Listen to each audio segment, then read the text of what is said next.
सी plus plus example programs में हमने arrays in C plus plus को स्टार्ट किया हुआ था, जिसमें से आज हम देखने वाले हैं कि हम मैट्रिक्स के लेफ्ट डायगोनल और राइट डायगोनल एलिमेंट्स का सम किस तरह से फाइंड आउट कर सकते हैं। और अगर आपने मेरी एरे से रिलेटेड प्रीवियस वीडियोस को नहीं देखा तो प्लेलिस्ट का लिंक आपको डिस्क्रिप्शन के अंदर मिल जाएगा, आप चेकआउट कर सकते हैं। अस्सलाम वालेकुम friends, welcome to technical Amar. Program बनाने से पहले हम इसकी लॉजिक को देख लेते हैं, उसके बाद हम इसका प्रोग्राम बनाएंगे। फॉर एग्जांपल मैंने यहाँ पे 3x3 का एक मैट्रिक्स लिया हुआ है, जिसे पहचान के लिए मैंने यहाँ पे नेम दिया हुआ है A। आप यहाँ पे मैट्रिक्स का साइज़ कुछ भी रख सकते हैं, 4x4, 5x5। तो यहाँ पे क्योंकि हमारे पास 3 रोज़ हैं एंड 3 कॉलम्स हैं, सो फर्स्ट रो का हमारे पास इंडेक्स क्या होगा, 0 होगा, क्योंकि एरे के इंडेक्सेस 0 से स्टार्ट होते हैं। इसी तरह सेकंड रो के लिए हमारे पास 1 होगा और थर्ड रो के लिए 2। इसी तरह कॉलम्स के जो इंडेक्सेस होंगे वो 0, 1 एंड 2 होंगे। अगर हम मैट्रिक्स के किसी भी इंडिविजुअल एलिमेंट को एक्सेस करना चाहते हैं तो हम किस तरह से एक्सेस करेंगे, इंडेक्सेस को यूज़ करके। फॉर एग्जांपल यहाँ पे मैं 6 को एक्सेस करना चाहता हूँ, तो इसका इंडेक्स क्या होगा, रो नंबर होगा 1 और यहाँ पे कॉलम नंबर होगा 2। अगर यहाँ पे मैं लिखूँगा A of 1, 2 तो ये वाला एलिमेंट हमें मिल जाएगा। सो फर्स्ट ऑफ ऑल हम क्या करते हैं, यूज़र से मैट्रिक्स के एलिमेंट्स ले लेते हैं। उसके बाद हम क्या करेंगे, लेफ़्ट डायगोनल और राइट डायगोनल एलिमेंट्स का सम फाइंड आउट करेंगे। सो हम क्या करते हैं, यहाँ पे एक एरे बना लेते हैं 3x3 का। उसके बाद हम क्या करेंगे, यूज़र से एलिमेंट्स लेंगे मैट्रिक्स के लिए। यहाँ पे हमारे पास मैट्रिक्स है 3x3 का, तो इसके अंदर कितने एलिमेंट्स होंगे, 9 एलिमेंट्स होंगे। 3 × 3 9। सो मैं क्या करता हूँ, यहाँ पे यूज़र को एक मैसेज शो कराता हूँ, inter 9 elements for a matrix. So user क्या करेगा, यहाँ पे एलिमेंट्स एंटर करेगा। सो हम क्या करते हैं, नेस्टेड लूप की मदद से यूज़र से वैल्यूज़ लेते हैं। सो मैं क्या करता हूँ, यहाँ पे 2 वेरिएबल्स बना लेता हूँ नेस्टेड लूप के लिए। उसके बाद आउटर लूप हमारा होगा रोज़ के लिए और इनर लूप होगा कॉलम्स के लिए। सो आउटर लूप को हम स्टार्ट करते हैं, आई की वैल्यू को हम स्टार्ट करेंगे 0 से, क्योंकि एरे के इंडेक्स से 0 से स्टार्ट होते हैं। आई लेस आर इक्वल टू 2, क्योंकि हमारे पास टोटल कितनी रोज़ होंगी, 3 रोज़ होंगी, 0, 1, 2। उसके बाद मैं क्या करता हूँ, आई की वैल्यू को इंक्रीज़ करता हूँ और हम इस लूप की बॉडी बना लेते हैं। इस लूप की बॉडी के अंदर हम क्या करेंगे, इनर लूप को यूज़ करेंगे, जो कि होगा कॉलम्स के लिए। सो मैं क्या करता हूँ, यहाँ पे जे की वैल्यू को 0 से स्टार्ट करता हूँ, जे लेस आर इक्वल टू 2, क्योंकि टोटल हमारे पास 3 कॉलम्स होंगे, जे प्लस प्लस। उसके बाद हम क्या करते हैं, यहाँ पे सी एन की मदद से यूज़र से वैल्यूज़ लेते हैं और एरे के अंदर रखा देते हैं। तो मैं यहाँ पे लिखता हूँ A of I J। अब अगर हम इसे ड्राई एंड रन करें तो फर्स्ट टाइम क्या होगा, आई की वैल्यू 0 होगी, 0 less or equal to 2, condition true हो जाएगी। हम लूप के अंदर आएंगे, यहाँ पे जे की वैल्यू 0 होगी, 0 less or equal to 2, condition true हो जाएगी। तो यहाँ पे क्या होगा, A of 0, 0, यानी कि फर्स्ट एलिमेंट ऑफ मैट्रिक्स। उसके बाद क्या होगा, ये वाला लूप दोबारा चलेगा, जे की वैल्यू इंक्रीज होकर 1 हो जाएगी, 1 less or equal to 2, condition true हो जाएगी। सो यहाँ पे A of 0, 1, यानी कि second element of matrix, first row second column. उसके बाद क्या होगा, जे की वैल्यू इंक्रीज होके 2 हो जाएगी, 2 less or equal to 2, condition true हो जाएगी। यहाँ पे आई की वैल्यू सेम ही है 0, A of 0, 2, यानी कि फर्स्ट रो का थर्ड कॉलम। उसके बाद क्या होगा, जे की वैल्यू इंक्रीज होकर 3 हो जाएगी, 3 less or equal to 2, condition false हो जाएगी और हम लूप के बाहर आएंगे। इस तरह क्या होगा, एक रो कंप्लीट हो जाएगी, यानी कि 3 एलिमेंट्स यूज़र से हम ले लेंगे। उसके बाद क्या होगा, आई की वैल्यू इंक्रीज होकर 1 होगी, यानी कि सेकेंड रो स्टार्ट होगी।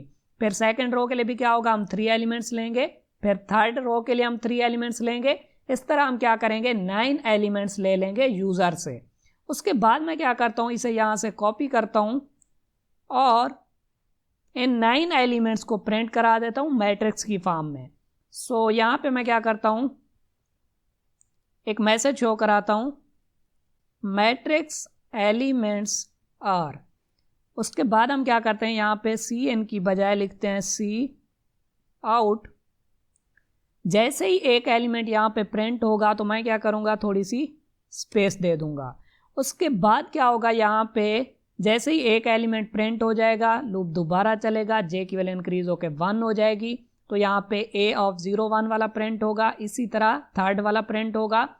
जब 3 एलिमेंट्स यहाँ पे प्रिंट हो जाएंगे एक ही रो के अंदर, तो ये वाला लूप क्या होगा, एंड हो जाएगा और हम लूप के बाहर आएंगे। जैसे ही हम लूप के बाहर आएंगे तो एक रो कंप्लीट हो चुकी होगी।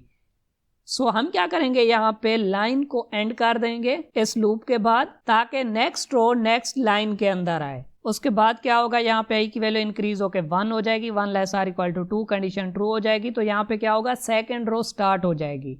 सेकेंड रो के लिए भी क्या होगा, यहाँ पे 3 एलिमेंट्स प्रिंट होंगे। उसके बाद क्या होगा, लाइन चेंज होगी। सो अब अगर मैं इसे कंपाइल एंड रन करके आपको दिखाऊं, सो हमें यहाँ पे शो हो रहा है enter 9 elements for a matrix. So मैं क्या करता हूँ, यहाँ पे कुछ रैंडम वैल्यूज इंटर कर देता हूँ। सो आप यहाँ पे देख सकते हैं कि हमें शो हो रहा है मैट्रिक्स एलिमेंट्स आर। सो यहाँ पे हमें फर्स्ट रो शो हो रही है, उसके बाद सेकेंड रो, उसके बाद थर्ड रो। सो इस लाइन को भी हम नेक्स्ट रो में ला सकते थे अगर हम यहाँ पे मैट्रिक्स एलिमेंट्स आर के बाद एंड लाइन लगा देते।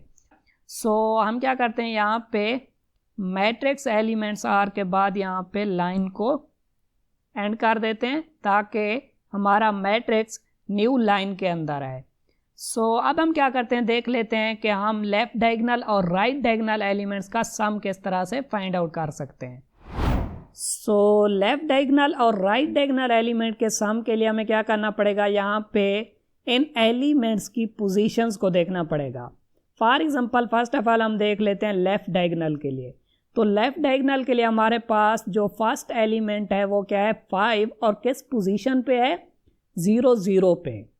रो नंबर भी 0 और कॉलम नंबर भी 0। तो मैंने क्या किया, यहाँ पे आई और जे की वैल्यूज को लिख लिया है यहाँ पे 0 0, और इसी तरह जो सेकंड एलिमेंट है वो है 1 1 पे, तो यहाँ पे मैंने लिख दिया 1 1, और थर्ड एलिमेंट कहाँ पे है, 2 2 पे, तो मैंने यहाँ पे लिख दिया 2 2। इसका मतलब ये हुआ कि जो हमारे मेन डायगोनल एलिमेंट्स हैं या फिर लेफ्ट डायगोनल एलिमेंट्स हैं वो कहाँ पे हैं, जहाँ पे आई और जे की वैल्यू सेम है, 0 0 1 1 2 2। आगे अगर हमारे पास 4/4 का होता तो यहाँ पे होता 3 3। तो जहाँ पे आई और जे की वैल्यू सेम होगी वहाँ पे हम क्या करेंगे, एलिमेंट्स का जो सम लेंगे वो लेफ्ट डायगोनल एलिमेंट्स का सम होगा। इसी तरह हम देख लेते हैं राइट डायगोनल के लिए।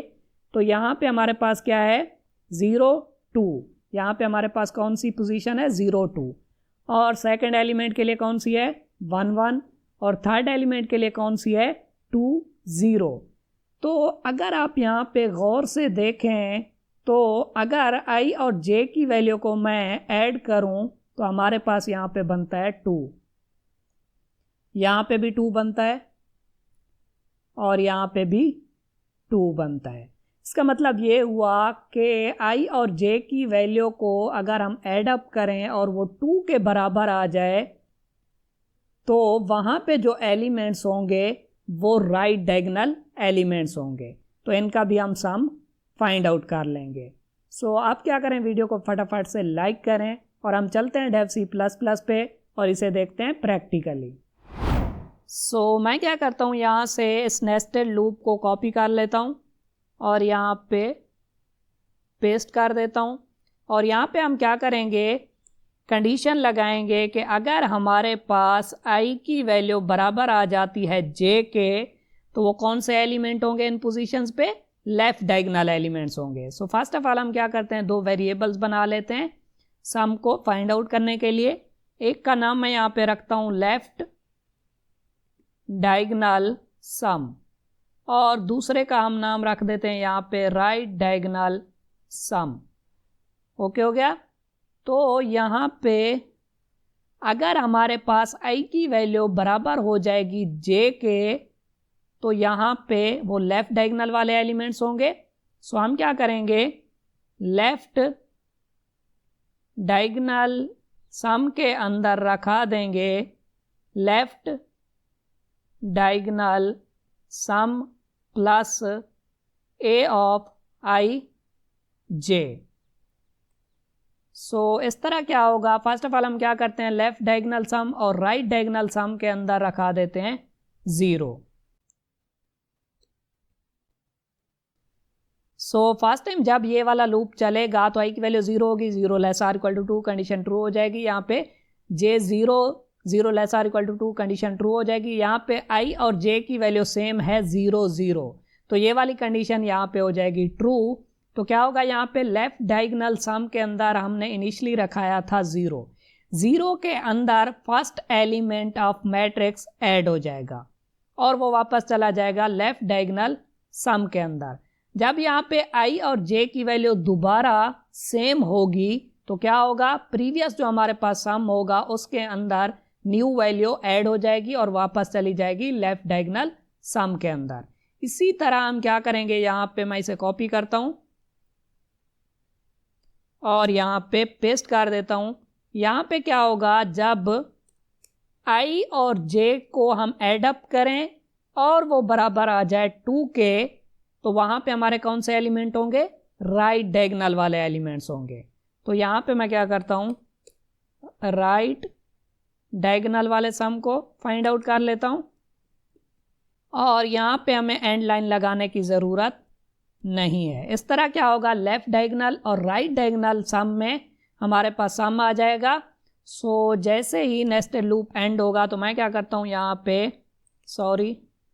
यहाँ पे प्रिंट करा देता हूँ sum of left diagonal elements is, और यहाँ पे हम क्या करते हैं, उसे प्रिंट करा देते हैं लेफ्ट डायगोनल सम को और लाइन को करा देते हैं and.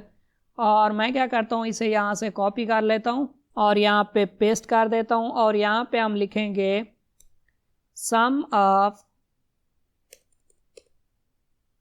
Right diagonal elements is, और यहाँ पे भी हम लिखेंगे राइट डायगोनल। सो अब अगर मैं इसे कंपाइल एंड रन करूँ, सो हमें यहाँ पे शो रहा है enter 9 elements for a matrix. So मैं क्या करता हूँ, यहाँ पे कुछ भी रैंडम वैल्यूज इंटर कर देता हूँ। सो आप यहाँ पे देख सकते हैं कि हमें मैट्रिक्स शो हो रहा है और यहाँ पे जो हमारे पास लेफ्ट डायगोनल वाले एलिमेंट्स हैं वो कौन से हैं, 1 2 एंड 2। इन्हें हम ऐड अप करें तो हमारे पास बनता है 5।